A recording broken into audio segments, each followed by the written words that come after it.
میں تیار ہوں۔ اس نے میرے دوست کو مارا ہے اور نہ جانے کتنے لوگوں کو شکار بنایا ہے۔ ٹھیک ہے سفیر بیٹا، یہ لو ستو کے دانے۔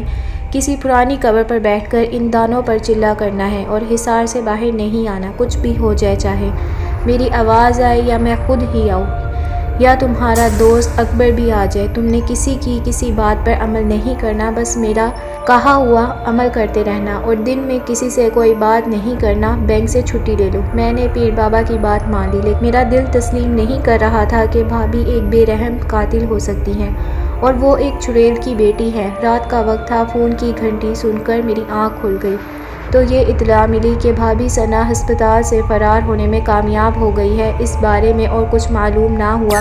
میں نے اسی وقت انسپکٹر سے بات کی تو اس نے کہا، سفیر بھائی، اب وہ چلا کرنا اور بھی ضرور ہو گیا ہے۔ خدا نہ کرے وہ کوئی کام کر دیں، کسی کی جان چلی جائے۔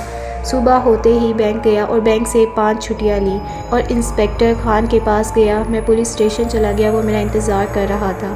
ہاں تو چھٹی لے لی؟ ہاں جی۔ ٹھیک ہے، چائے پی لو تو ہم بھابھی ثنا کے چچا کے گھر چلتے ہیں۔ ٹھیک ہے، میں تیار ہوں، اور مجھے اس کے گھر اچھی طرح سے یاد ہے۔ ایک پڑوسی سے پتہ چلا کہ کل رات کو جہانگیر صاحب کا انتقال ہو گیا ہے، اس لیے اس کو دفن کرنے کے لیے سب لوگ اس کے آبائی گاؤں گئے ہوئے ہیں۔ کیا ثنا بھابھی بھی ان کے ساتھ ہے؟ ظاہری بات ہے کہ ثنا باجی چچا جہانگیر سے بہت پیار کرتی تھی، انہیں تو جانا ہی تھا۔ اور ان کا گاؤں کہاں ہے؟ انسپکٹر خان نے پوچھا۔ ان کا گاؤں کا نام کیا ہے؟ لال سندر والا ہے، اور وہ موٹر وے کے ساتھ ہے، فیصل آباد سے کچھ پہلے ہی ہے۔ ہم سب سے پہلے پیر بابا کے پاس گئے تو انہوں نے کہا، اس بات کا فائدہ اٹھا لو سفیر، تم اپنا چلہ آج رات سے شروع کر لو، اور انسپکٹر خان تم بے شک اس کے پیچھے گاؤں چلے جاؤ۔ اگر وہ وہاں نہیں ملتی یا وہاں سے غائب ہوتی ہے تو مجھے اطلاع کر دینا، میں پھر عمل سے پتہ کروں گا کہ وہ کہاں ہے۔ ٹھیک ہے پیر بابا، جس طرح سے آپ کا حکم۔ پھر میں قبرستان چلا گیا اور رات کے لیے جگہ تلاش کرنے لگا۔ جلد ہی مجھے ایک پرانے درخت کے پاس ایک پرانی قبر مل گئی۔ میں اس پر نشان لگا کر آ گیا اور کھانا کھا کر سو گیا تھا۔ میری آنکھ شام کو 5 بجے کھلی، ابھی اندھیرا ہونے میں کچھ وقت تھا۔ میں اپنی جگہ پر پہنچ گیا تھا۔ وہاں پر میں نے حصار کھینچا تو اس قبر پر بیٹھ گیا، چلہ شروع کر دیا۔ پہلی رات سکون سے گزری۔ انسپکٹر خان ثنا کے گاؤں گیا ہوا تھا۔ میں گھر آ کر سو گیا۔ دن کو بہت سی کالز آئیں، لیکن میں نے نہیں لی۔ شام 5 بجے کے قریب میں اٹھا، کھانا وغیرہ کھایا اور قبرستان کی طرف چل دیا۔ اپنی جگہ پر پہنچ کر میں بیٹھ گیا۔ آج موسم بھی خراب معلوم ہوتا تھا، چاند کا کوئی نام و نشان نہ تھا، ہوا تیز سے تیز ہوتی جا رہی تھی، مجھے چلہ کرنے میں مشکل ہو رہی تھی۔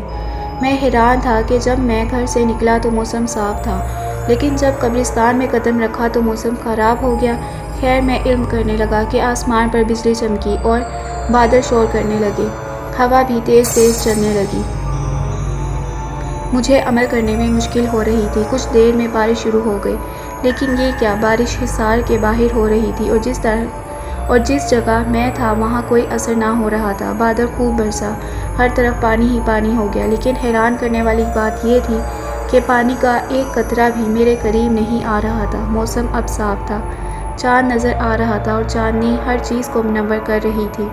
صبح ہونے سے کچھ دیر پہلے انسپکٹر خان مجھے اپنے پاس آتا ہوا نظر آیا۔ خان نے کہا، سفیر یامل، یہ چلہ چھوڑ دو، ہم نے ثنا کو مار دیا ہے، اب وہ مر چکی ہے۔ لیکن اس وقت میں ہوش میں تھا، مجھے پیر بابا والی بات یاد تھی، میں بھلا چلہ کیسے چھوڑ سکتا ہوں؟ میں چلے میں مگن رہا۔ خان نے کہا، اٹھ جاؤ میرے دوست، کیوں دیر کر رہے ہو، اپنا ٹائم ضائع کر رہے ہو، آؤ میرے ساتھ، میرا ہاتھ پکڑو۔ خان نے میری طرف ہاتھ بڑھایا تو اس کے منہ سے چیخ نکل گئی، وہ غائب ہو گیا۔ میں نے خدا کا شکر ادا کیا، میں نے کوئی غلط قدم نہیں اٹھایا۔ صبح ہوئی تو میں گھر لوٹ آیا اور کھانا کھا کر سو گیا۔ شام کو اپنے ٹائم پر اٹھا، اپنا سخت امتحان ہونے والا تھا، میں اس کے لیے تیار تھا۔ میں نے آج مغرب کی نماز قبرستان کے پاس ادا کی تھی، کیونکہ پہلے میں گھر میں ادا کر کے جاتا تھا۔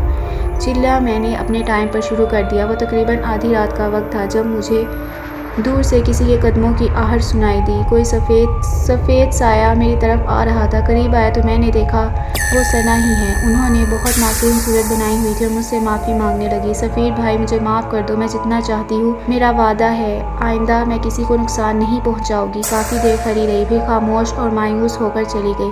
کچھ دیر خاموشی رہی، پھر پیر بابا میرے سامنے آئے اور انہوں نے کہا، بیٹا اس کو معاف کر دو، وہ تم سے معافی مانگ رہی ہے، اس کی یہ سزا بہت ہے، اور کہ سب کے سامنے اس کا چہرہ بے نقاب ہو گیا ہے۔ میں پیر بابا کی بات ماننے ہی والا تھا کہ میرے کانوں میں آواز آئی، یہ سب نظر کا دھوکہ ہے، یہ میں نہیں ہوں، تم اپنا عمل جاری رکھو۔ پھر وہ پیر بابا بھی وہاں سے چلے گئے۔ میں اسی چکر میں تھا کہ یہ چلہ کس طرح پورا ہوا۔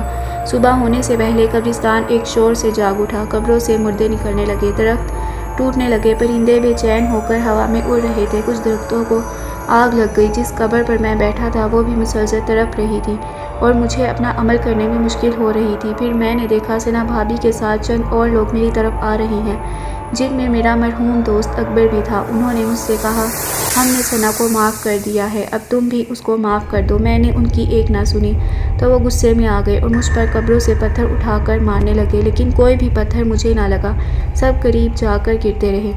کچھ دیر یہ عمل جاری رہا، پھر سب مردے میرے پاس آنے لگے۔ وہ پرانی قبر بھی مجھے پریشان کر رہی تھی، جس میں سے کسی بڑھیا کی آواز آ رہی تھی۔ میں نے آنکھیں بند کر لیں اور عمل جاری رکھا کہ اچانک سب شور ختم ہو گیا۔ میں نے آنکھیں کھولی تو ثنا چڑیل کی بیٹی بے ہوش پڑی تھی۔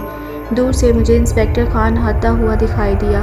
اب صبح ہو چکی تھی۔ انسپکٹر خان نے بے ہوش ثنا پر فائر کیا اور اس کو ہمیشہ کی نیند سلا دیا۔